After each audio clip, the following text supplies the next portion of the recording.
What is up, brothers and sisters? Welcome to the Mitch Gray Show. Another awesome episode planned for you today.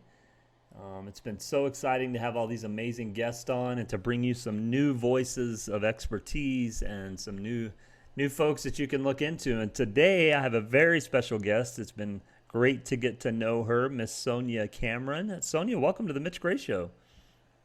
Hi, thank you for having me on the show. You I'm are excited to be here. You are welcome. We've had a few great pre-show conversations, and I have a feeling this is going to be a great recorded conversation for the people. So I'm excited. Absolutely, let's do it. Yes, yes. Okay. Sonia, we're going to get into your bio and expertise in a little bit. You are an author and career advisor. You do have a book out that we will talk about. But I want to ask you a big question to start the interview so we can dive right in. You love talking about prayer and spirituality and tying that to job seeking and professionalism. So the question is, how is prayer related to job seeking? Well, when you are searching for a job, you have to be self aware and understand your relationship to God. And He gives guidance when you involve Him in your situation. And so that is how prayer relates to a job search is getting guidance from God on your next steps. Yeah, in your experience, what has that guidance done? And I want to, before we go there, I want to preface to people: we may have some listeners that have a different faith system or belief system, and I think we can still use these principles no matter your belief system. I like to say everything is spiritual, right? No matter how we define it or describe it, everything is connected. So from your reference point and perspective, when you're talking about God and you're talking about guidance, in your experience, what has that guidance done during those moments of job seeking?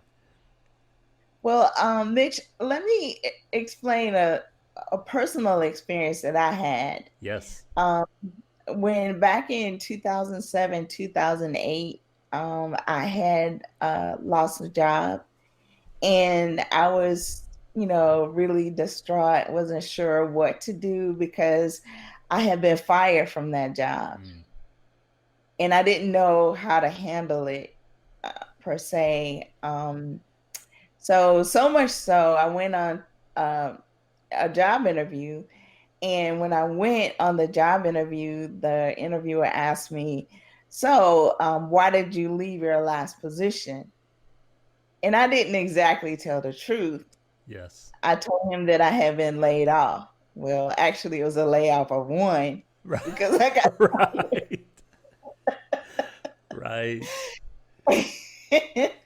so, so I was not happy with myself. I Mm. wasn't comfortable with that. I came home and I cried and I was like, and I prayed and I was like, God, if you would just allow me to get another interview, I will stand in my truth. I will tell the truth. I won't tell them that I got laid off. I will tell them that I was released.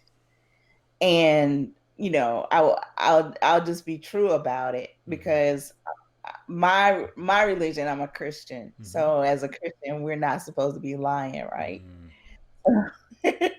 So anyway, I didn't get another interview. And when the interviewer asked me, why did you leave your last role? I said, well, I was fired. And he said, wow, I'm not sure how that could be because you came highly recommended. Wow. And I was like, really? Who recommended me? And he said, Jennifer did. And I said, wow, that's amazing. He said, yeah. And in fact, we decided we're not going to interview anybody else. We're going to hire you. Wow. Wow. And I was floored because I couldn't remember who Jennifer was. Like, so anyway, I got home that afternoon and I remembered that Jennifer was a young lady that I would meet for coffee in the morning time on the job where I got fired from. Oh, wow. Hmm. Absolutely. And Yeah. so that's how prayer interacts and gives you guidance, because if I had not been praying, then I would not have had the resolve to say, okay, God, I'm going to be honest, right? So prayer gives you strength and guidance when would have that same strength, you wouldn't have that same guidance. And it gives you a sense of peace, Mm. even in, because the reason why I lied is because I was afraid, right? So prayer gives you faith and peace when you're actually in a position of fear. Yeah, it's this idea that the real response to desperation is hope. And desperation does two things as humans. It either makes us become really fearful, so then we're functioning out of survival mode, right? Or it leads us to hope, and that's really what you're talking about, is that avenue of prayer gave you some hope and gave you some peace and gave you some ability to reflect, and as you said, to become more self-aware. It's almost like prayer is a mirror to the soul, and it lets us kind of reflect and have some idea about where we're really at in life. Absolutely. Yeah, that's amazing. And I want to say again, the thing I love about our show is we have a spectrum of guests. We have guests from all backgrounds and all professionalisms and all faith systems and all. We don't, I don't, as you know, in our pre-show interview, I don't really do prerequisites. Here's what you have to be doing or who you have to be to come on our show. And I love that because and one thing that attracted me to your story is what I tell people is on our show, we love to tell the human story. And the human story is told in many languages and many different perspectives from many different types of thoughts and ideas and experiences. And I want to say to our guest, Sonia is a Christian, and the thing I love about Sonia is she is proud of that and excited about that. But the thing I love about you more, Sonia, is your compassionate heart and your compassion for others. And I think you've come to that because of your own experience in life. Thank you. Thank you. Absolutely. I mean, I've had a lot of experiences in my career. I've had a lot of ups and downs. And one thing that has been constant is my faith. Mm-hmm. And that's been the guidance and what's taken me higher, not just sustain me, but taking me higher in my career. There's this idea. I want to talk about this because it's happening in the world now, and you just shared an experience that you had. I've been through the experience of being fired as well, and it's not fun. But there are so many of our brothers and sisters in the world that are getting laid off from work, are getting let go. Companies are downsizing. ESPN Sports Company just announced yesterday that they're letting go of 500 jobs that they're not going to bring back. And I'm meeting people constantly that are just having this challenge of looking for work and they're getting laid off. Talk to the people about, we've talked about prayer, but I'm sure there are some other things that people can do that during those moments of struggle, of challenge, of controversy. What are some other things people can do? If they're a praying person, they can obviously pray. But there are some other things people can do. In your experience, what are maybe some of those? Let's call them coping mechanisms, because in that moment, it's a challenging time in life. A lot of people have families. A lot of people have responsibilities. Absolutely. One of the first things that I tell people to do is rehearse your wins. Mm. Because a lot of times, especially when you're in a situation where you have been released, involuntarily released from a job, you are not feeling that you're the best person in the world, right? You're not feeling your best. You're not feeling the best about yourself. And you may have memories of what did you do wrong? How did you end up in this Yes. place?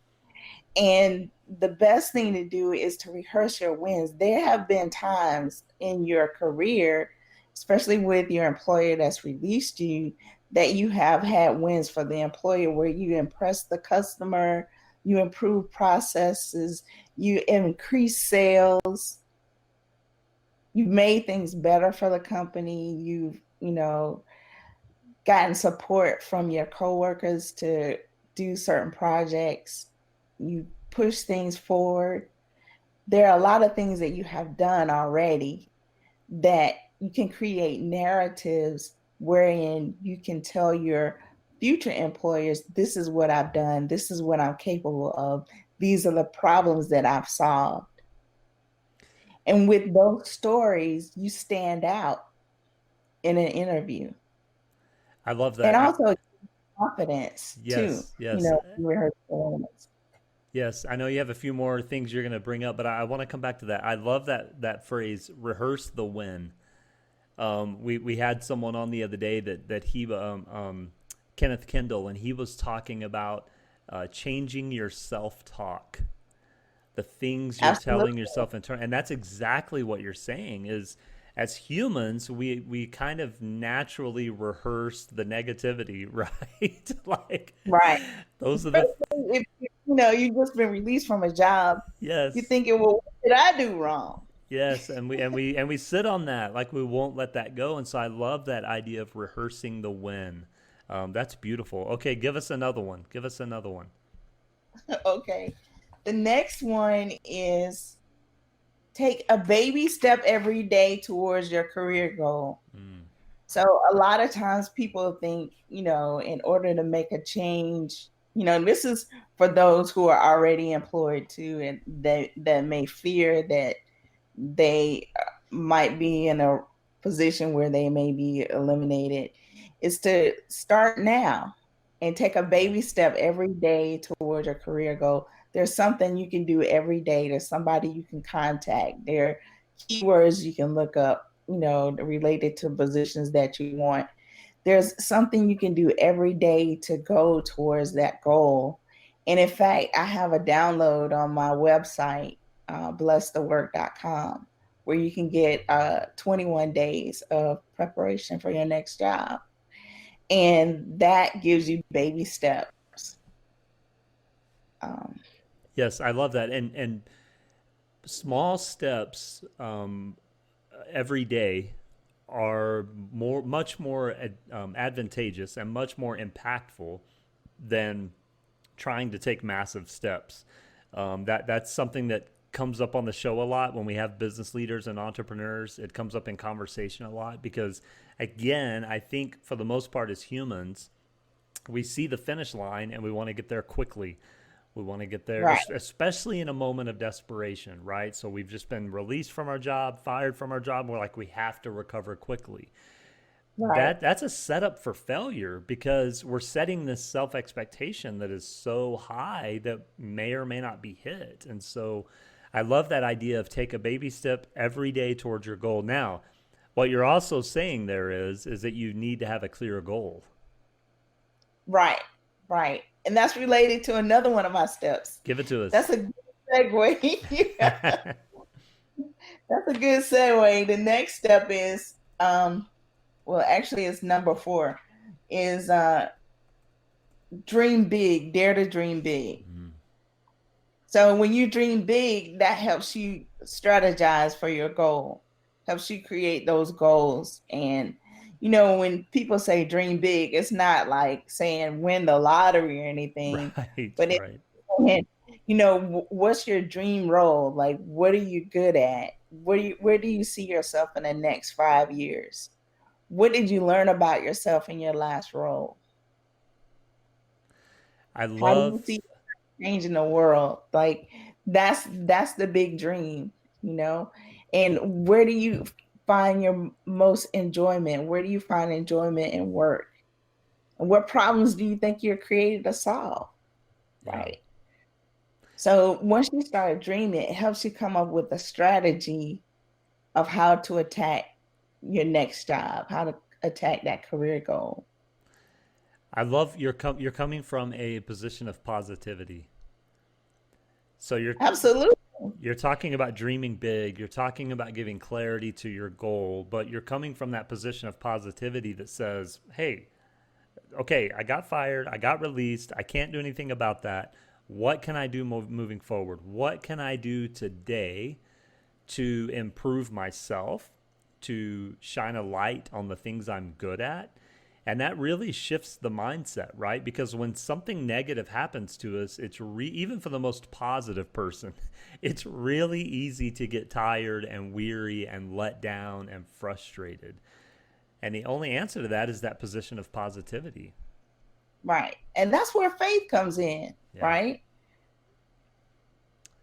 Yeah, that's exactly right, because it gives you that hope. It gives you that hope to where you can say, no, I can press forward. I can press forward. Yeah.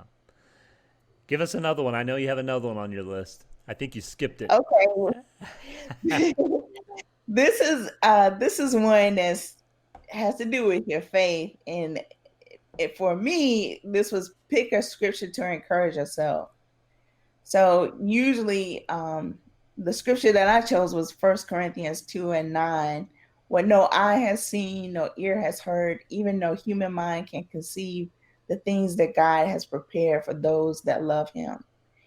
And I put that scripture everywhere, all over my house, on the refrigerator, on the bathroom mirror, in my car, even in my wallet. I put that scripture.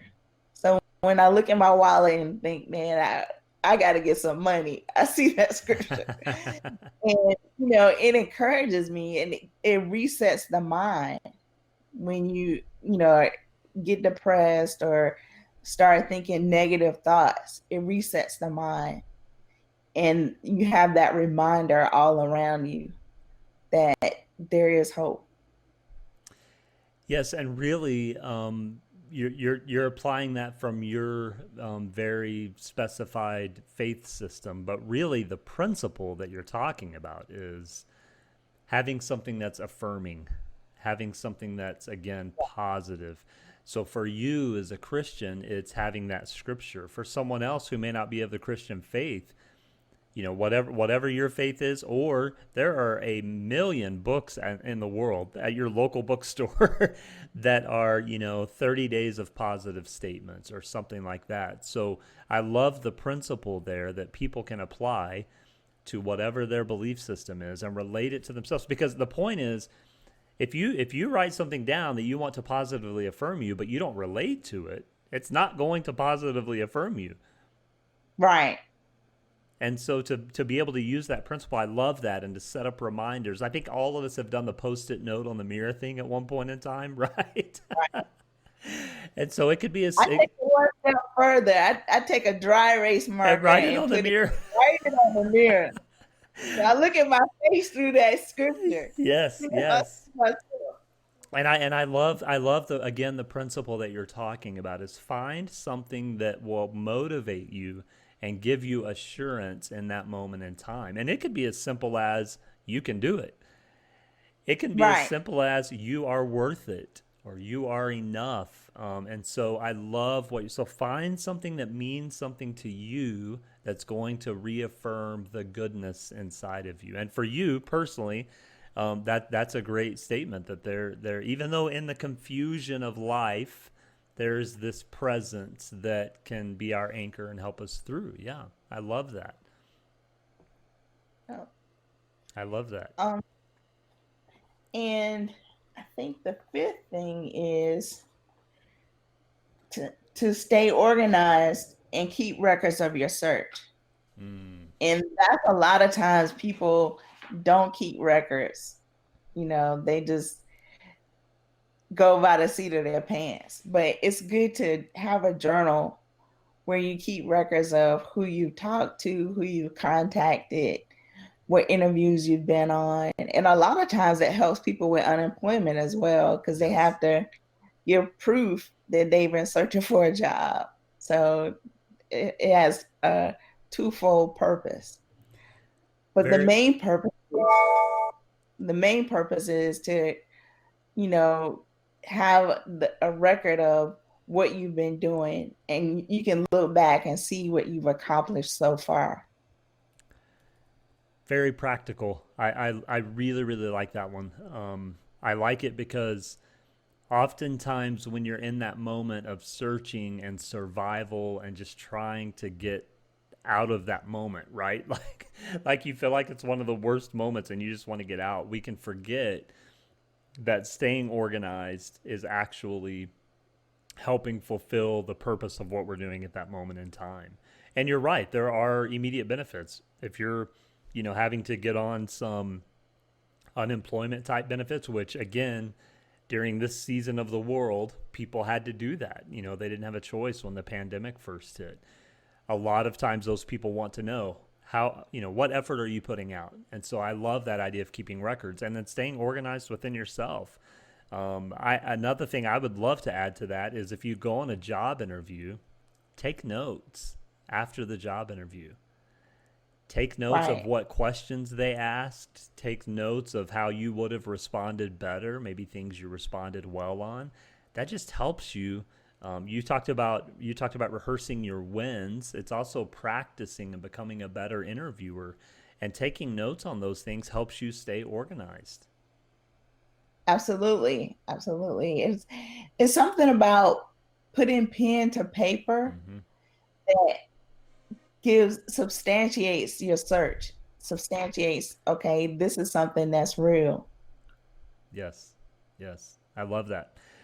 So Sonia, let's get back to your book. It's going to relate a lot to what we just talked about, which was some great information and advice to folks that are job seekers.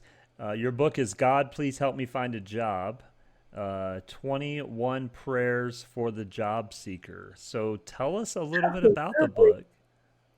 Yeah, absolutely. I was inspired to write the book at the beginning of the pandemic. I was, I'm a blogger, originally a blogger, and I have a website called blessthework.com.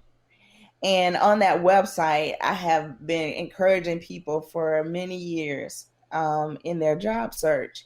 And so when the pandemic hit, and I think it was announced 21 million people filed for unemployment at one time, I was like, oh my God, what can I do? How can I encourage people at this time? And I was inspired to write this book.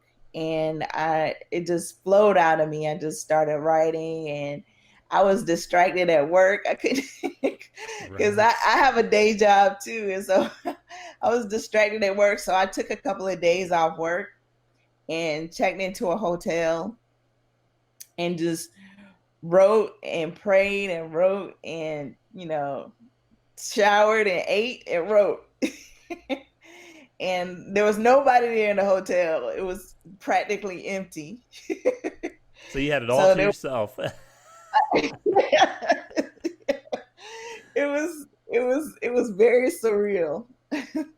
But I did get the book cranked out, and I was able to get it reviewed by several experts in the field, several career coaches. And then I also had it reviewed by several ministers as well to make sure it was correct on biblically sound advice.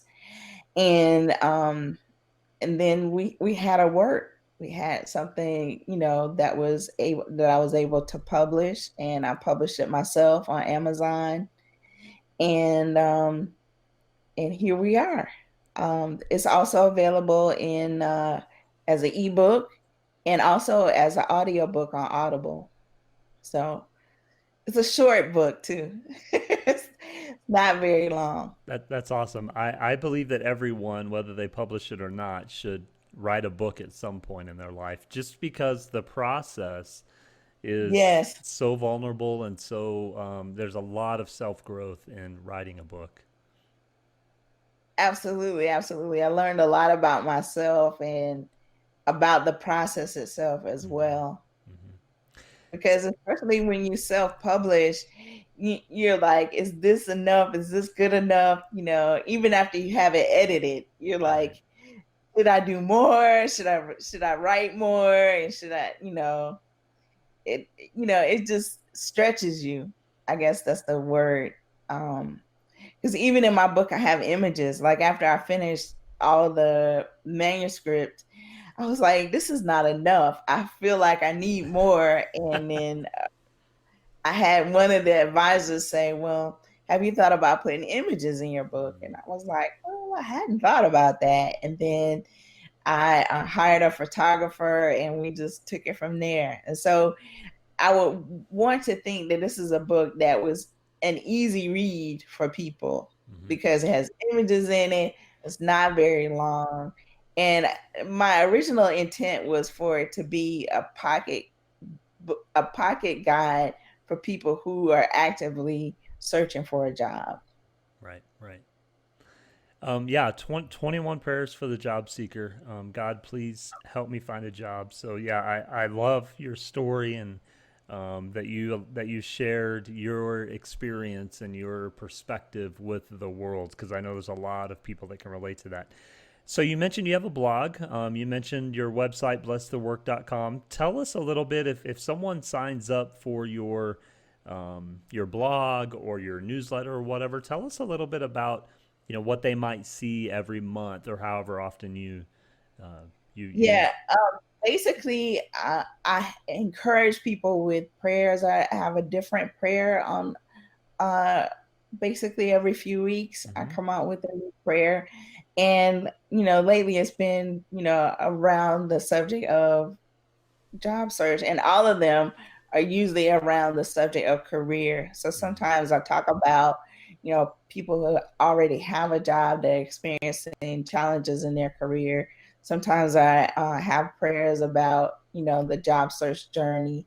So it's a variety of things concerning your career and your relationship with God. Now, Sonia, do you work with people individually to give them advice, guidance? Do you speak? What else are you doing, if anything? And I know during the pandemic it's kind of tough, but do you Right. offer any other services besides the list in the book? I have a webinar that I give Okay. purchase uh, to encourage their members in their job search, basically giving job search tips. And I don't handle people personally. Right. It's something that I've thought about recently, but I'm not sure if that's one of the roads that I want to go down at Sure. this time. Sure. No, that makes sense. Totally makes sense. I asked that question because I do know there are a lot of people that are seeking and they're seeking support and advice. And so if you did offer that, I wanted people to know that you did. But you're offering a lot of support just through the book and through your website and your blog. So that's awesome. Yeah. So let's go back to the book a little bit. You told us the story of why you wrote. Have you written a book before? Is this your first one? This is my first, Your first well, one? I've written a book before. This is my first published work. Well, So congratulations. Good job. this is my first published work. So I have another manuscript that I wrote a few years back and that I've been editing and working on and toying with, but I haven't published it yet. I'm thinking about publishing it next year.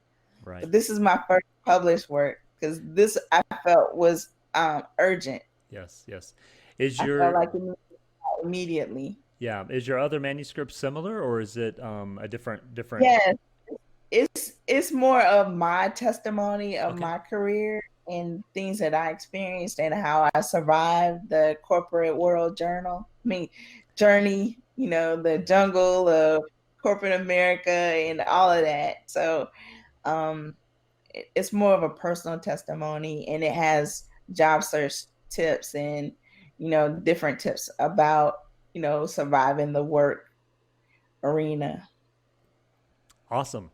I want to go into another kind of type of support, and that is if someone knows or has a friend or knows someone who is in the situation, have lost a job, they're job seeking.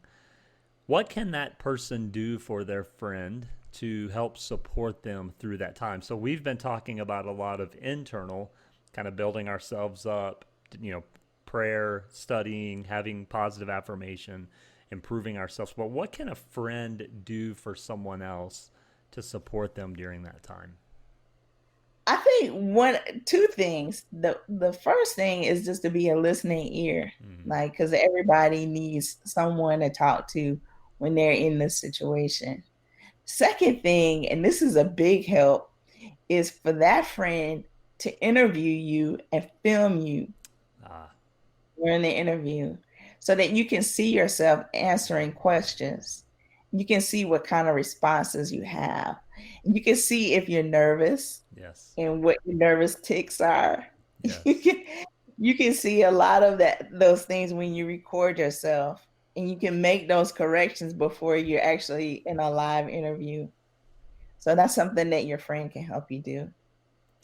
I love that idea. That actually comes up quite a bit when I have coaches specifically on the show. They talk a lot about having your friend film you, doing role playing, kind of practicing that out because it's almost like we get it, especially those of us that are sports fans. Like we understand the idea of practice in sports, but then we forget Mhm. it when it comes to life, right? Like, why Right. would you not want to practice doing a job interview? Like, it just makes all the sense in the world, but we don't. Absolutely. And so I love that. And Absolutely. yeah, and having someone there to give you feedback is invaluable.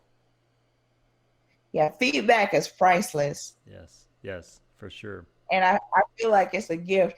Even personally, myself, I decided a few weeks ago to ask for feedback from my mother. I asked her for feedback, asked my spouse, him for feedback, Yeah. and I asked a good friend of mine and my sister for feedback. Just in general, like on things that I could do better, things that I do well, and things that I could do better, things I could improve on. And some of the responses, I was like, oh, really? you know, so it helps you to, become more self-aware, so I'm practicing some of the stuff that I'm preaching here today Yeah. is that feedback is priceless. And a lot of times people, they're afraid to give you feedback, especially any kind of improvement, because they feel like they may hurt your feelings. But, you have to get through that, you have to get out of your feelings and say, will this help me? Is this actually going to help me improve and make me better? Like you always need to be in a point of how can I be better? How can I do this better? How can I improve? What changes can I make to be my best self? Hmm. Yeah, and the idea of practice is giving yourself more of those opportunities to work through those feelings, right? Because we all kind of become defensive. We all kind of become, wait, I don't do that. It's kind of this idea of when someone gives us a little bit of critique, it's easy to get defensive. Whereas practicing through that actually helps us be more equipped to not take it so personally and to not think, oh, they don't like what I'm doing, but they're just sharing that honest feedback. Right. Yeah. Like I said, feedback is definitely a gift. Yes, yes, I love that.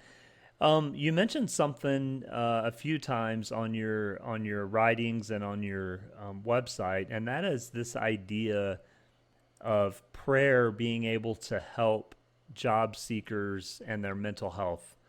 Um, Go into that a little bit more. What does that look like for you, and what would you say to people that would say, how does that actually help me? Well, one of the things when you pray, one of the things, especially in the prayers that I've written, is I always start out with gratitude. Mm, So gratitude helps you ground yourself instead of saying, "Oh, woe is me," the world hates me. I'm at the bottom of the totem pole. It takes you when you start being grateful. It brings you up. It gives you hope, and when you start being grateful, you you stop taking things for granted. mm, mm. And that's where, when you start your prayers being grateful, it takes it to a whole new level. It takes you to a whole new level in life. Yeah. Like you can't complain when you're feeling grateful, Mm, right? mm. Yeah, I love that idea of focusing on being grateful. And one thing I try and do every morning is start out with, what are you grateful for? It can be a small thing. Sometimes it's a cup of coffee. and and sometimes it's something, you know, much larger, like something kind of philosophical. Sometimes it's certain people, and so I love that idea of being grateful, and that is a huge open door to shifting mental health struggles for sure, for sure. Absolutely. Absolutely. You can't be depressed if you're grateful, Yeah, right? yeah. All you have to do is look at other people in different countries. I mean, here in the US, we're one of the wealthiest nations. But, and you might feel like, well, I'm unemployed or I'm on unemployment, where there's some nations that don't even have that concept of unemployment, Hmm. right? You Yeah, just hand them out, right? So just to be grateful to be an American, mhm. right? That's, you can start there. Yeah, it's this idea of shifting perspective. It's easy, especially when things are difficult. It's easy to only see the difficulty, but to be able to shift that perspective and kind of be grateful for what's there. And you talked about it earlier, rehearsing the wins, having that positive affirmation, however that looks like for anyone. Really, it is about shifting that perspective and not just staying put in that negative situation. And I love that. I love that. Sonia, what other? Let's give the people one more piece of advice for someone that's out there job seeking, or a word of encouragement that you would give them at this moment in time. I think a good resource, and a lot of people overlook this resource, is LinkedIn. Hmm. It's a good resource for training, improving your skills, as well as a good resource for networking. Because a lot of times on LinkedIn, if you see an organization that you want to be a part of, you can reach out to people in that organization on LinkedIn and kind of get a connection to that organization that way. So it's a good source of networking as well. And it's also a good source of seeking out jobs. Like Hmm. a lot of times, employers will reach out to you based on your profile. So I found that to be a good resource for a lot of people that I've talked to on a that I meet that are interested in making changes in their career.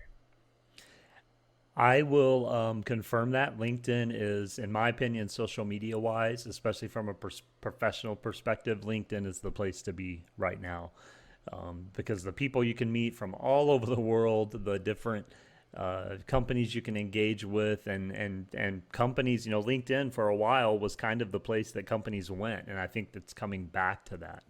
So I would 100% agree with you.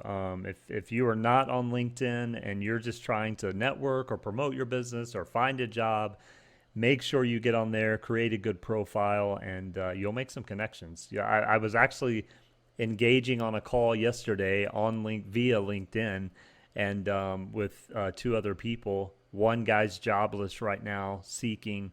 The other lady works for a larger company, and her company is hiring, and so she actually was able to hook him up with some connections.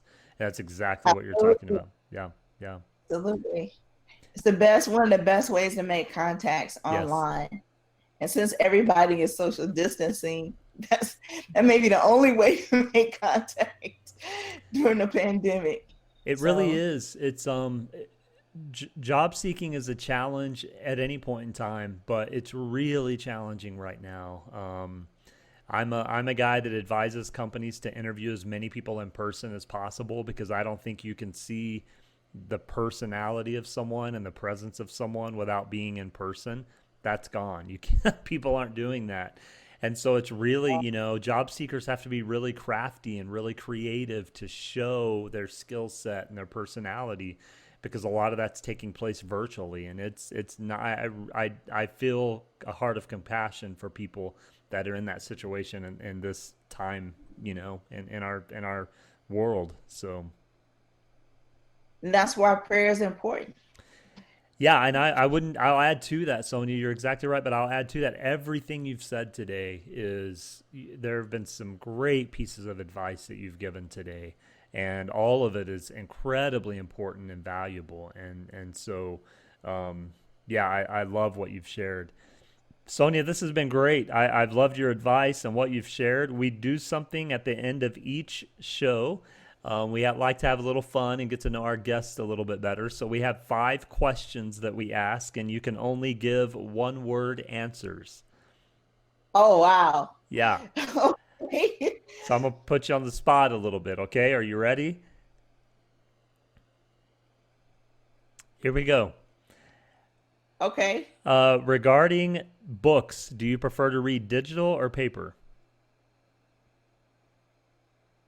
Audio. Okay, we'll call that digital. Someone else said that the other day too. I was like, hold on, that's not an option. I didn't even think about that. Okay, we'll go digital. Coffee or tea? Coffee. What is one guilty pleasure you have in life? Chocolate. There are so many guests that say that. I love that answer. What is one thing that you cannot live without? Water. Nice. And what's your favorite season of the year? Fall, winter, spring, summer? Fall. Love it. That's the majority answer every time, too. I love it. Sonia, again, this has been great. Thank you so much for coming on the Mitch Gray Show and for sharing with the people your experience and your story and your perspective on life and on prayer and on faith. It's been great. So thank you very much. Thank you for having me, Mitch. Yes. Brothers and sisters, make sure you go check out Sonia's book. You can find it on Amazon. This can be ordered physically, correct? I think we talked about this before. Yes, it's in paperback on Amazon. It's an ebook on Amazon as well as an audiobook on Audible. On Audible. Okay, so Amazon, you can get the ebook or the paperback, and then you can go to Audible as well. The book is God, Please Help Me Find a Job, 21 Prayers for Job Seekers by Sonia Cameron. So make sure you go check out her book. Make sure you check out her website, blessthework.com. On her website, you can get a few different resources. You can also sign up for her other content, whether it be the email list or the blog. So make sure you go check that out. And I want to remind you of one thing. It was something that Sonia said in our interview, and that is rehearse your win. That's probably the statement of the day for me on this episode. I love that positive affirmation, continually growing, continually moving forward. So make sure you rehearse your win. Brothers and sisters, thank you for listening to The Mitch Gray Show. Make sure you follow us on social media at mgraymedia. Sonia, where can the people follow you? At Bless the Work on Instagram, at Bless the Work on Facebook. Okay. So Facebook and Instagram at Bless the Work. Make sure you follow Sonia as well. Subscribe to The Mitch Gray Show anywhere you listen to podcasts. Subscribe to our YouTube channel, Mitch Gray Media. And again, thanks for supporting the show, and we will talk to you soon.